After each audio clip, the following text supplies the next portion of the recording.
বর্তমান এশিয়ায় সবচেয়ে আলোচিত যে বিষয়টি সেটি হচ্ছে কাশ্মীর ইস্যু। এই কাশ্মীর ইস্যু নিয়ে ভারত পাকিস্তানের মধ্যে বর্তমান যুদ্ধবিরতি চলছে, এত বেশি উত্তপ্ত যে অর্থাৎ ভারত পাকিস্তান যুদ্ধ পরমাণুর দিকে গড়াচ্ছিল। এই কাশ্মীর সমস্যার পূর্ণ সমাধান, এই কাশ্মীর সমস্যার সৃষ্টি কিভাবে, এসব বিষয় নিয়ে আজকে আমরা এই ভিডিওতে আলোচনা করব।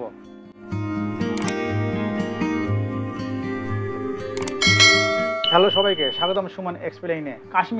কাশ্মীরকে একসময় বলা হতো পৃথিবীর ভূস্বর্গ বা পৃথিবীর স্বর্গ, কিন্তু বর্তমানে এটি ভারত পাকিস্তানের মধ্যে সবচেয়ে জটিল এবং বিপজ্জনক দ্বন্দ্বগুলোর মধ্যে একটি। কেন কাশ্মীর নিয়ে এত বিতর্ক, এর ইতিহাস কি? চলুন আজ আমরা জানবো কাশ্মীর সমস্যার সমাধানের পূর্ণ চিত্র।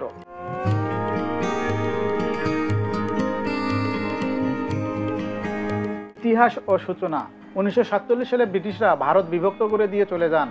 তখন এই ভারত বিভক্ত হয়ে যায় দুটি ভাগে, একটি ইন্ডিয়া এবং অন্যটি পাকিস্তান। কিন্তু এই দুটি ভাগে বিভক্ত হওয়ার পরেও একটি সমস্যা রয়েই গেল। এখনকার 565টি দেশীয় রাজ্যের অধিপতিদের স্বাধীনতা ছিল যে তারা কোন দেশের সাথে যুক্ত হবে সেটি তারা নিজেরা সিদ্ধান্ত নিতে পারতেন। অর্থাৎ এই 565টি রাজ্যের মধ্যে কে কোন দেশের সাথে যুক্ত হবে সেটি তারা নিজেরা সিদ্ধান্ত নিতে পারতেন। এমনকি তারা কোনো দেশের সাথে না গিয়ে নিজেরা স্বাধীনভাবে থাকার স্বাধীনতাও তাদের ছিল। জম্মু কাশ্মীর ছিল তেমনই একটি রাজ্য। সেখানকার শাসক ছিলেন হিন্দু রাজা হরি সিং, কিন্তু তার অধিকাংশ প্রজা ছিলেন মুসলমান। রাজা প্রথমে স্বাধীন থাকার সিদ্ধান্ত নেন, কিন্তু পাকিস্তান সমর্থিত উপজাতিরা সকলে একত্রিত হয়ে কাশ্মীর আক্রমণ করে। তখন রাজা হরি সিং ইন্ডিয়ার সাহায্য চান এবং তাদের সাথে যুক্ত হওয়ার অভিপ্রায় ব্যক্ত করেন। ভারতের শর্ত ছিল একটাই, কাশ্মীরকে ভারতের সঙ্গে সংযুক্ত করতে হবে। 26 অক্টোবর 1947 সালে রাজা হরি সিং ইনস্ট্রুমেন্ট অফ অ্যাকসেশন সই করে তিনি ইন্ডিয়ার সাথে সংযুক্ত হয়ে যান। এই ঘটনার পরপরে ইন্ডিয়া কাশ্মীরে সেনাবাহিনী পাঠায়। ইন্ডিয়ান সেনাবাহিনীর সাথে পাকিস্তানি উপজাতীয় বাহিনীদের তুমুল লড়াই চলে। দীর্ঘদিন যুদ্ধের পর জাতিসংঘের মধ্যস্থতায় এই যুদ্ধের অবসান হয়। 1949 সালে লাইন অফ কন্ট্রোল তৈরি হয়, যা আজও ভারত পাকিস্তানের কাশ্মীরকে দুটি ভাগে বিভক্ত করে রেখেছে। কিন্তু এর সমস্যা এখানে শেষ নয়।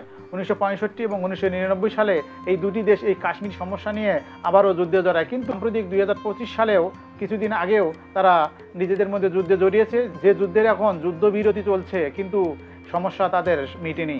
পাকিস্তানের দাবি, যেহেতু কাশ্মীরে অধিকাংশ জনগণ মুসলমান, তাই তারা কাশ্মীরকে নিজেদের করে নিতে চায়। কিন্তু কাশ্মীরের আবার কিছু জনগণ আছে, তারা ভারতের সাথে থাকতে আগ্রহ দেখায়। অন্যদিকে ভারত বলে কাশ্মীর আইন এবং সাংবিধানিকভাবে ভারতের অঙ্গ। এই কাশ্মীরের মধ্যে আবার অনেকেই চায় স্বাধীনতা, তারা ভারতের সাথেও যেতে চায় না, তারা পাকিস্তানের সাথেও যেতে চায় না। টানাপোড়েনের মধ্যে সবচেয়ে বেশি কষ্ট পায় সেখানকার সাধারণ কাশ্মীরিরা, যাদের জীবনে শুধু ভয়, সেনাটহল আর রাজনৈতিক অস্থিরতা। সংবিধানের 370 ধারা বিলোপ। 2019 সালে ভারত সরকার সংবিধানের 370 ধারা তুলে দিলে কাশ্মীরিদের বিশেষ মর্যাদা বাতিল করা হয়। জম্মু কাশ্মীরকে ভেঙে দুটি কেন্দ্রশাসিত অঞ্চলে পরিণত করা হয়, জম্মু এবং কাশ্মীর, অন্যটি হচ্ছে লাদাখ। পাকিস্তান এর প্রতিবাদ করে এবং আন্তর্জাতিক মহলে তারা অভিযোগ জানায়, কিন্তু ভারত জানায় যে এটা তাদের অভ্যন্তরীণ বিষয়, তাই অন্য কোনো দেশকে এখানে নাক গলানো যাবে না, কেউ এতে হস্তক্ষেপ করতে পারে না। এভাবেই দুটি দেশের মধ্যে থেকে থেকে যুদ্ধের দামামা বেজে ওঠে, আবার তৃতীয় পক্ষের মাধ্যমে সেই যুদ্ধ থেকে আবার স্বাভাবিক অবস্থায় ফিরে আসে। এভাবে কিছুদিন পর পর ভারত পাকিস্তানের যুদ্ধ লেগেই থাকবে। সেখানকার সাধারণ মানুষেরা কি এভাবে দিনের পর দিন কষ্ট বয়ে নিয়ে বেড়াবে? তো চলুন তাহলে দেখা যাক এই সমস্যার সমাধানের পথ কি হতে পারে। বিভিন্ন বিশেষজ্ঞরা বিভিন্নভাবে এই সমস্যার সমাধানের পথ দেখিয়েছেন, কিন্তু তার মধ্যে থেকে কিছু গুরুত্বপূর্ণ সমাধান আপনাদের মাঝে তুলে ধরছি। প্রথমত, ভারত পাকিস্তানের মধ্যে স্থায়ী সমাধানের জন্য তাদের মধ্যে আলাপ আলোচনা দরকার। তারা যেন তাদের সমস্যাগুলো নিয়ে দুই দেশ খোলামেলা আলোচনা করে, এতে করে কাশ্মীরের জনগণের অনেক সুবিধা হবে এবং দেশের মধ্যে শান্তিপূর্ণ আলোচনার মাধ্যমে এই সমস্যার সমাধান সম্ভব। দ্বিতীয় সমাধান হচ্ছে কাশ্মীরি জনগণের ইচ্ছার প্রতিফলন দেখাতে হবে, অর্থাৎ সেখানকার জনগণ কি চায়, তারা কিভাবে থাকতে পছন্দ করে এবং তাদের মতামত কি। তাদের মতামতকে যদি গ্রাহ্য করা হয় বা গ্রহণ করা হয়, তাহলে দেখা যাবে এই সমস্যার সমাধান অনেকটাই নখদর্পণে চলে আসবে। তৃতীয় সমাধান হচ্ছে কাশ্মীরে উন্নয়ন, শিক্ষার প্রসার এবং মানবাধিকার লঙ্ঘন করা যাবে না। সেখানকার মানুষকে শান্তিপূর্ণভাবে বসবাস করার সুযোগ সুবিধা প্রদান করতে হবে, যাতে মানুষ সহিংসতা থেকে দূরে থাকতে পারে। এবং সর্বোপরি আন্তর্জাতিক মহলের একটি গুরুত্বপূর্ণ কাজ করা উচিত, সেটা হচ্ছে শুধু থেকে থেকে দুই দেশকে স্যাংশন দেয়া ছাড়া তারা যেন আর কোনো কাজ খুঁজে পান না। তারা এই দু দেশকে চাপ দেওয়া ছাড়া আর কি বা করতে পারেন, কিন্তু তাদের উচিত এই দু দেশকে সহযোগিতা করা, যাতে এই দুই দেশ আলাপ আলোচনার মাধ্যমে তাদের সমস্যাগুলো শেয়ার করার মাধ্যমে সে জনগণের আশা আকাঙ্ক্ষার প্রতিফলন ঘটাতে পারে।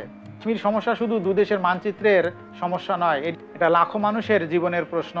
যদি রাজনীতি নয় মানবতা জয়ী হয়, তাহলে হয়তো একদিন কাশ্মীর আবারও হয়ে উঠতে পারে শান্তির প্রতীক। কাশ্মীর সমস্যার সমাধানের পথ খুঁজতে গিয়ে অনেকেই অনেক ধরনের মতামত দিয়েছেন, যা কিছুটা আপনাদেরকে বোঝানোর চেষ্টা করলাম।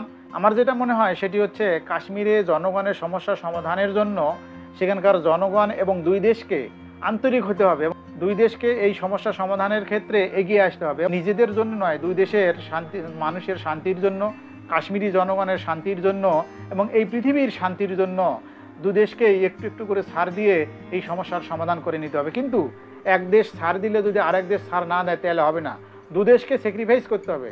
দু দেশের স্যাক্রিফাইস করার মাধ্যমে হয়তোবা পৃথিবীর ভূস্বর্গ আবারও সেই ভূস্বর্গ রূপে আমাদের মাঝে ফিরে আসতে পারে। এখন যে আমরা কাশ্মীর নিয়েই যে শুনেই যেমন একটা আতঙ্ক ভাব চলে আসে আমাদের মাঝে, এটি যেন খুব দ্রুত সমস্যার সমাধান হয়ে যায়। আমরা যেন কাশ্মীর নাম শুনলেই যেন সেই স্বর্গ বা ভূস্বর্গের যে একটা চিত্র বা যে একটা আনন্দ আমাদের চিত্তকে উদ্দোলিত করে, সেটি যেন আমরা আবার অনুভব করতে পারি। সো আজ এ পর্যন্তই, দেখা হবে আবার পরবর্তী কোনো ভিডিওতে। সে পর্যন্ত সাথেই থাকুন। তবে ভিডিওটি ভালো লাগলে লাইক, কমেন্ট, শেয়ার এবং সাবস্ক্রাইব করতে ভুলবেন না। ধন্যবাদ সবাইকে।